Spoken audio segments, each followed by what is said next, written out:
Hello mga kasari, it's me again, Ruby, aka Rubia31 Vlogs, ang tindera ng Montalban, Rizal. So ngayon guys ay nasa RRG Stop Mart ako, namili ng aking mga dagdag paninda. Shoutout kay Neng at kay Rowena. Meron din akong napamiling dalawang tray ng itlog, bali ang isang tray ay 210 ang bawat isang tray. So, yung bentahan ko pa din guys ay pang 8 pesos ang isa. Bale, may 30 pesos na lang tayong tubo sa bawat isang tray. Ang mahal no guys, ang itlog ngayon. And meron din tayong mga nabiling mga paninda na ganito, plastic. Mighty Green, Marlboro Blue. And yung ating oyster sauce, yung ating gamot. Alaxan, Biogesic, and Efficacent Oil. Paubos na kasi guys sa aking tindahan ang mga ganitong items na gamot. Then meron din tayong biniling honey, tsaka mga silver swan, soy, and suka. Kasama na rin yung ating mga assorted na mga chichirya, yung ating mga patata, corn oli, pillows, at kung ano-ano pa dyan guys ang aking binili. Bali yung mga bentahan ko nyan ay may pang 10 pesos and may pang 8 pesos. Hindi kasi pare-parehas ang presyo niyan. Ayan, yung pilos ay pang 10 pesos ko na yan guys. Ayan, lahat ito ay nasa ibabaw ay mga chichirya. Chichirya is life. Then meron din akong napamiling dalawang Hansel, Choco, and Mocha. Tapos, yung nasa ilalim, ito yung ating mga iba't ibang klase ng wafer, Riches, Choco, and cookies and cream. Tapos itong yung mga assorted din na mga pansit canton, bali tag 10 bawat isang flavor.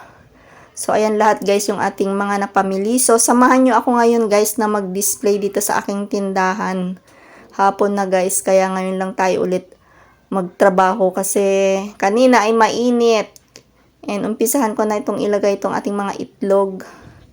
Bali nag voice over na lang ako dahil meron na naman tayong mga bisita dito sa ating harapan ng ating tindahan dahil nandyan yung mga marites. So alam na this, pag nag voice over ako, alam na mayroon tao dyan sa aking harapan ng aking tindahan. So unahin kong i-display yung ating mga biskwit. Yung ating mga Hansel guys ay pang 8 pesos na ang isang pack.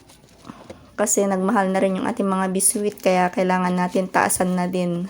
Kailangan ay magsipag tayong mamili at magtinda para magkaroon tayo ng pera. Kasi ito na lang yung ating ginagawa ngayon. Wala na akong burdahan guys, kaya nakapokus na lang ako dito sa aking tindahan. So, ibig sabihin, bawas na rin yung pumapasok sa akin na income dahil wala na akong ginagawa na pagbuburda dahil matumal ang paggawa ng damit ng santo. Kaya focus na lang ako sa aking tindahan, pati rin yung ating pagbablog. Ayan, kailangan din natin magsipag no, para makaipon tayo ng revenue, para makasahod tayo guys. Kaya ini-enjoy na lang natin yung pagbablog, pagtitinda at pag-aasikaso sa ating mga Junakis na mababait. Ayan, shout out naman kay Abby at Rachel. Ayan, marami naman kayong kakaining chichirya. Parang nang aasar lang. Kasi yan, tuwang-tuwa yan pag may mga nakitang mga bagong display sa aking tindahan. Pag gising ko ng umaga, lagi kong chine-check yung aking basurahan. May bago naman kinain. Ganyan siguro ang mga kabataan ngayon. Pag may bagong nakitang pagkain, kailangan tikman din nila. At sasabihin, ay mama masarap ito, bili ka ulit. Ayan, ang mama naman masunurin, bibili ulit. Basta pagdating ng sahod ay babayaran.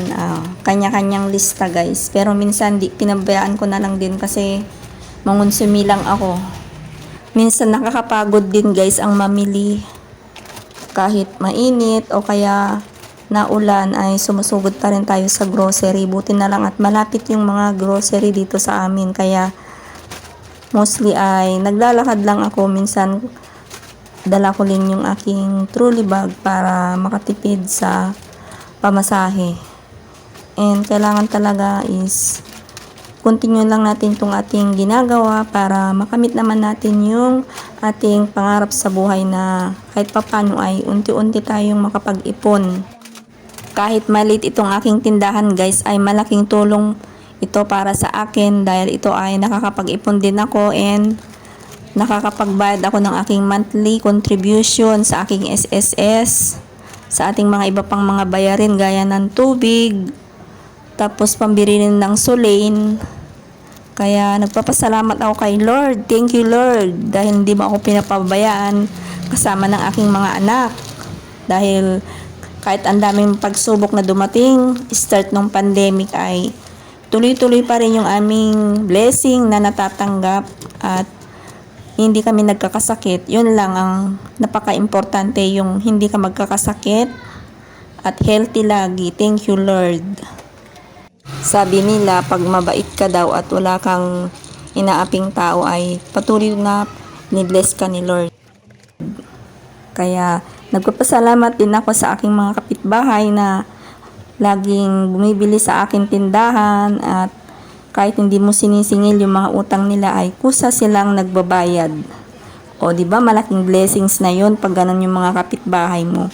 At syempre kahit may mga hindi ka kayang mga nabubuhat minsan ng mga paninda, ayan tinutulungan nila ako guys. Kaya yun pa lang ay nagpapasalamat na ako sa kanila, and yung aking YouTube channel guys ay sinusuportahan din nila ako. Ayan, napaka-bless ko no sa mga ibang tao. Sa ating mga customer dyan, na loyal customer sa aking tindahan, sana lagi kayong bumili.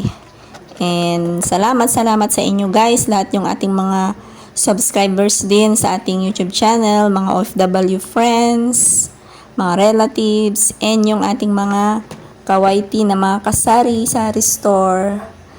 So ayan guys, ito na yung ating itsura ng ating tindahan. And kung bago ka sa aking channel, huwag kalimutang i-like, comment, share, and subscribe, and click mo na rin yung notification bell para ma-update ka sa aking mga susunod pang mga video. See you in my next vlog. Happy selling mga kasari. Ayan yung ating mga chichirya. Ayan, ang ganda tignan kasi puno na yung ating tindahan. Ayan yung ating paninda ngayon guys. And sana ay patuloy tayong binibless ni Lord sa ating mga darating pang mga araw at mga taon. Happy selling mga kasari. Bye bye. See you in my next video. Shout out sa ating mga ka-YouTubers. Thank you so much.